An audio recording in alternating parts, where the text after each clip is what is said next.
दिल्ली शराब नीति मामले में गुरुवार को दिल्ली के मुख्यमंत्री अरविंद केजरीवाल को ईडी ने गिरफ्तार कर लिया।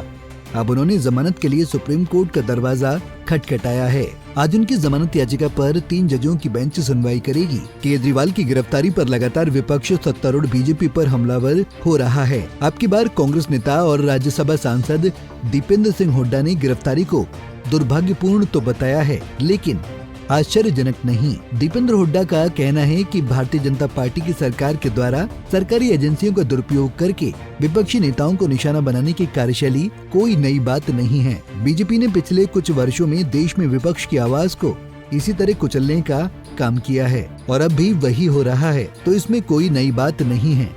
भारतीय जनता पार्टी की सरकार की कार्यशैली ऐसी रही है जिसमें सरकारी तंत्र का, सरकारी एजेंसियों का लगातार दुरुपयोग करने का पूरे देश के अंदर एक मैसेज गया है, एक इम्प्रेशन बन पड़ा है कि सरकारी एजेंसियों का दुरुपयोग किया जाता है भारतीय जनता पार्टी द्वारा, और विपक्ष की जो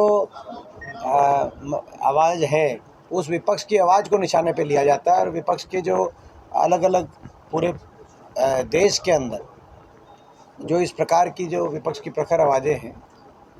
उनको सरकारी जांच एजेंसियों द्वारा निशाने पर लिया जाता है। ये कोई आश्चर्यजनक करने वाली बात नहीं है, ये इनकी एक साधारण कार्यशैली का हिस्सा बन गया। लगातार पिछले इतने वर्षों से हम देख रहे हैं, चाहे ईडी द्वारा सोनिया जी का, राहुल जी का,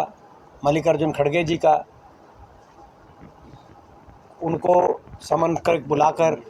और उनसे इस तरीके से व्यवहार करने की बात रही हो, घंटों तक उनको ईडी ने अपने पास रखने की बात रही हो, चाहे अन्य जो अलग अलग प्रदेशों में अलग अलग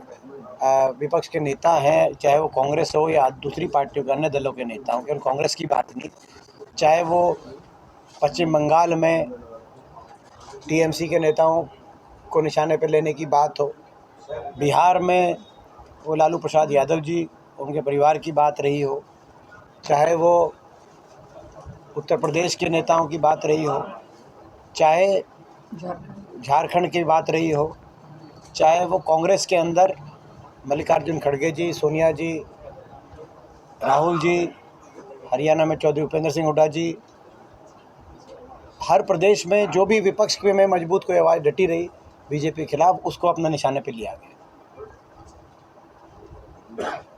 बड़े आश्चर्यचकित करने वाली ये भी बात है कि जो कई देश में कोई ऐसा कोई नेता जो भाजपा ज्वाइन कर जाता है तो उसके मुकदमे ठंडे बस्ते में वैसे ही चले जाते हैं, वैसे ही पहुंच जाते हैं जैसे कि ईडी का नोटिस देने के बाद जो कंपनियां चंदा देती हैं उनके मुकदमों का समाधान हो जाता है। साथ ही जब दीपेंद्र हुड्डा से पूछा गया कि ईडी के लगातार हो रही कार्रवाई में अगला टारगेट हरियाणा का कोई नेता हो सकता है, तो इस पर हुड्डा ने स्पष्ट कर दिया कि विपक्ष के तमाम मजबूत नेताओं को ईडी निशाने पर लेती है, लेकिन जैसे ही कोई बीजेपी ज्वाइन कर लेता है तो वो पाक साफ हो जाता है और उस पर दर्ज ईडी के कई मुकदमे ठंडे बस्ते में चले जाते हैं। झज्जर से दिनेश मेहरा, पंजाब केसरी टीवी। हमसे जुड़े रहने के लिए हमारे YouTube चैनल को सब्सक्राइब करें और नई वीडियो की नोटिफिकेशन के लिए बेल आइकॉन को दबाएं। अगर आप ये वीडियो Facebook पर देख रहे हैं तो लाइक जरूर करें और ज्यादा से ज्यादा शेयर करें। धन्यवाद।